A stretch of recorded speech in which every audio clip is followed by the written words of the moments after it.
Good evening, I'm Steve Hensley. It began on a city street and ended not far from the Berea Golf and Country Club.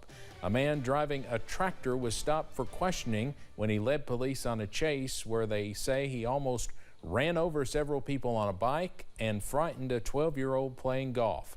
One father saw the police chase coming right toward his son, who normally would be safe on a golf course. I tried to make the best decision I could and tell him to get behind a tree and just kind of hide. Police say the man leading the chase was Jared Worrell. They say they had tried questioning him at a nearby gas station, but he took off at one time, almost running over an officer. Worrell is facing wanton endangerment, criminal mischief, marijuana possession, and several other charges. We'll have more on this unusual chase tonight at 6. Ivana Trump, the first wife of former President Donald Trump, has died in New York City. She was 73.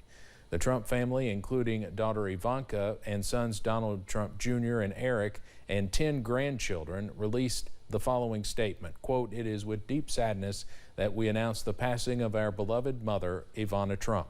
Our mother was an incredible woman, a force in business, a world-class athlete, a radiant beauty, and a caring mother and friend.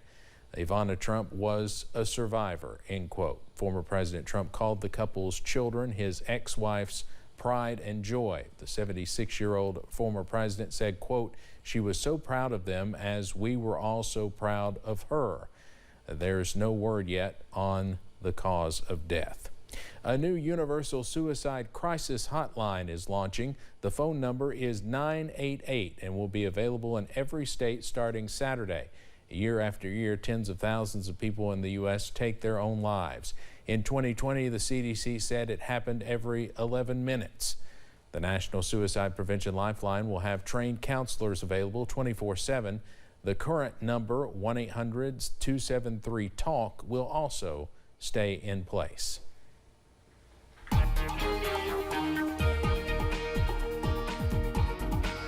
And while we have had a few showers move through this evening or this afternoon so far into the evening, dry skies look to continue as we head later on into our Thursday. Outside right now from our Buffalo Mountain camera here in Perry County, you see some of those clouds trying to billow up into some showers, but they mostly have stayed put.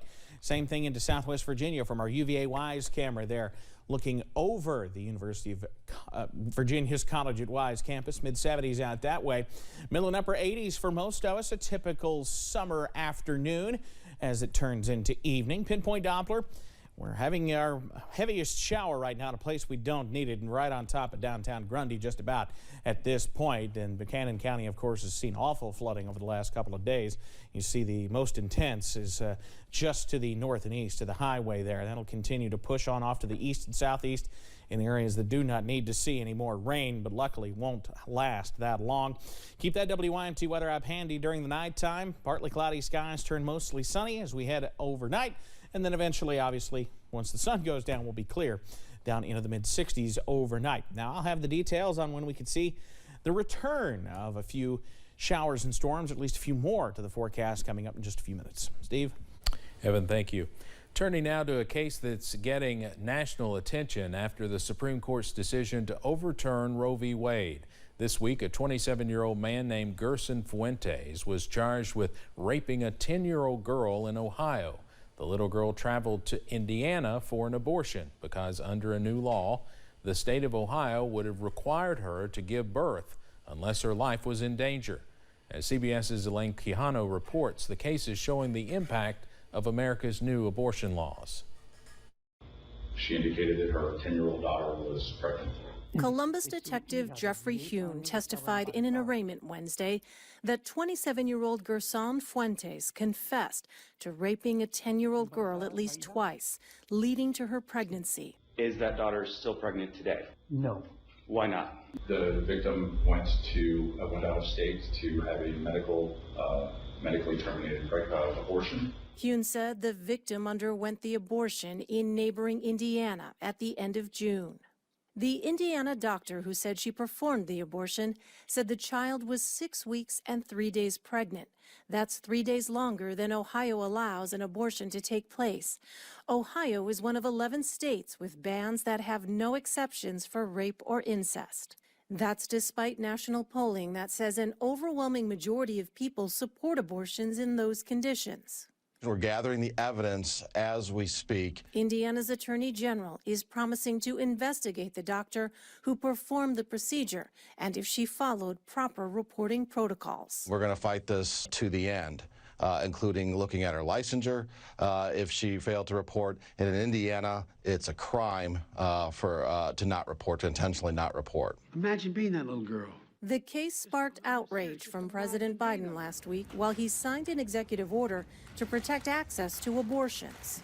10 years old, raped, 6 weeks pregnant, already traumatized, was forced to travel to another state. We're going to start to see a lot more tragic and difficult cases. Carrie Franklin, director of UCLA's Center on Reproductive Health Law and Policy, said since the nationwide right to abortion was eliminated by the Supreme Court, these types of cases will happen more often.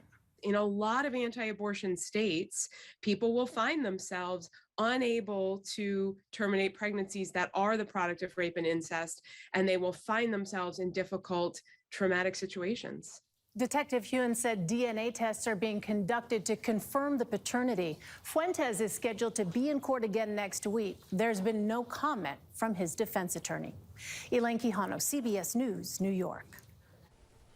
House Majority Leader Steny Hoyer says the House will vote Friday on 2 bills aimed at boosting abortion rights.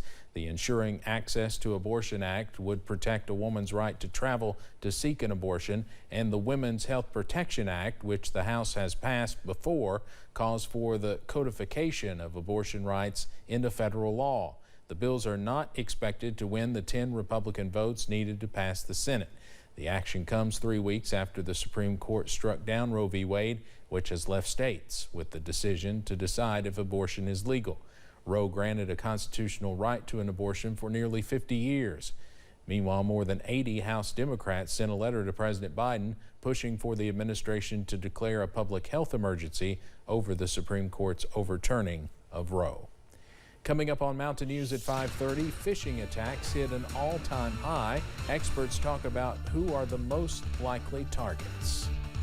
Plus, warm air continues to move back into the mountains as we head through this week. The rest of it, I've got the very latest coming up next.